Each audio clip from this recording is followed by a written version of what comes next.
Hello दोस्तों, स्वागत है आपका अपने यूट्यूब चैनल जीएस फीलिया पे, जिसमें हम आज पढ़ेंगे भारत का संवैधानिक विकास से। और ये आपका जो होता है लेक्चर 1 होगा।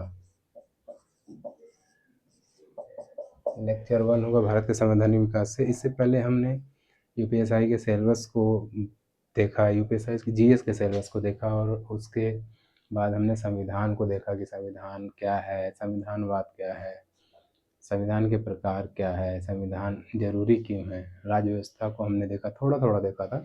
उसके बाद भारत के संवैधानिक विकास का हमने हेडिंग लास्ट क्लास में दिया था कि मैं भारत के संवैधानिक विकास से शुरू करूंगा, क्योंकि यूपीएसआई के सिलेबस में भारत के संवैधानिक विकास से स्टार्ट भी है। तो हम देखेंगे भारत का संवैधानिक विकास देखा जाए तो भारत का संवैधानिक विकास किसी निश्चित समय में नहीं बना है। ये क्रमिकता का परिणाम है। मतलब भारतीय संविधान का निर्माण क्रमिक विकास का परिणाम है। क्रमिक विकास का मतलब इस क्रम में रेगुलेटिंग एक्ट आया। होता क्या है कि 1600 ईस्वी में 31 दिसंबर 1600 ईस्वी में ब्रिटेन की महारानी एलिजाबेथ प्रथम ईस्ट इंडिया कंपनी को इस्टेब्लिश करती है और कहती हैं कि आप लोग पूर्वी देशों के साथ व्यापार कर सकते हैं। उसी समय से देखा जाए तो भारत का संवैधानिक विकास शुरू हो जाता है। 1600 ईस्वी में ईस्ट इंडिया कंपनी की स्थापना हुई थी। तो हम देखेंगे ईस्ट इंडिया कंपनी के अंतर्गत देखेंगे भारत का संवैधानिक विकास, और ब्रिटिश क्राउन के अंतर्गत देखेंगे। हम इसको दो भागों में बांट देते हैं। भारत के संवैधानिक विकास को दो भाग में बांटते हैं। पहला भाग क्या है? ईस्ट इंडिया कंपनी के अंतर्गत, दूसरा ब्रिटिश क्राउन के अंतर्गत। ईस्ट इंडिया कंपनी के अंदर हम देखेंगे, इस अंतर्गत देखेंगे हम regulating act 1773, east India act 1784, chartered act 1793, chartered act 1813, chartered act 1833, chartered act 1853। आप इस चार्टर्ड एक्ट में देखेंगे ध्यान से तो इन्हीं चार्टर्ड एक्ट में ही 20 सालों का अंतर है। बाकी किसी में 20 साल का अंतर आपको नहीं मिलेगा। तो ये ध्यान दीजिएगा, चार्टर्ड एक्ट में ही 20 साल का अंतर है। ठीक।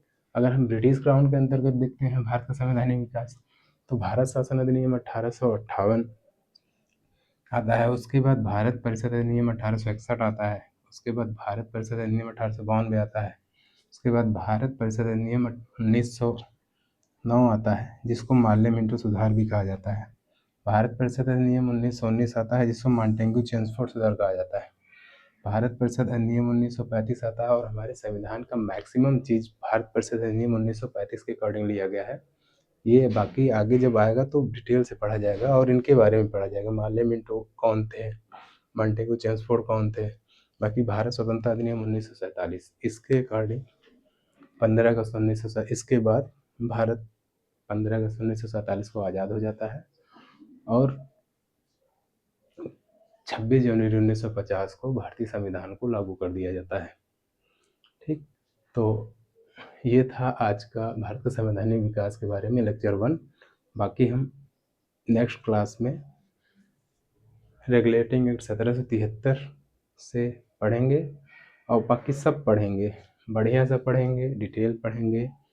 कोई भी क्वेश्चंस होगा उसको कवर किया जाएगा, यहाँ तक कि इसका PYQ जिसने भी, जैसे रेगुलेटिंग एक्ट 1773 पढ़ेंगे तो उसके अकॉर्डिंग जो PYQ आया है अभी तक, इसके PYQ सभी के PYQs को, इनके PYQ, इसके PYQ, इसके PYQ, मतलब जितने भी PYQ आए हैं इसको इससे रिलेटेड, इससे रिलेटेड या इससे रिलेटेड, सबसे रिलेटेड जो भी PYQ आया है उसी समय कराया जाएगा आपका। जिस समय हम 1773 का रेगुलेटिंग एक्ट पढ़ाएंगे उसी समय हम PYQ भी इसका करा देंगे। तो दोस्तों आज के लिए इतना ही। बाकी आपको अगर क्लास अच्छी लगी हो तो चैनल को सब्सक्राइब करिए, लाइक करिए और शेयर करिए।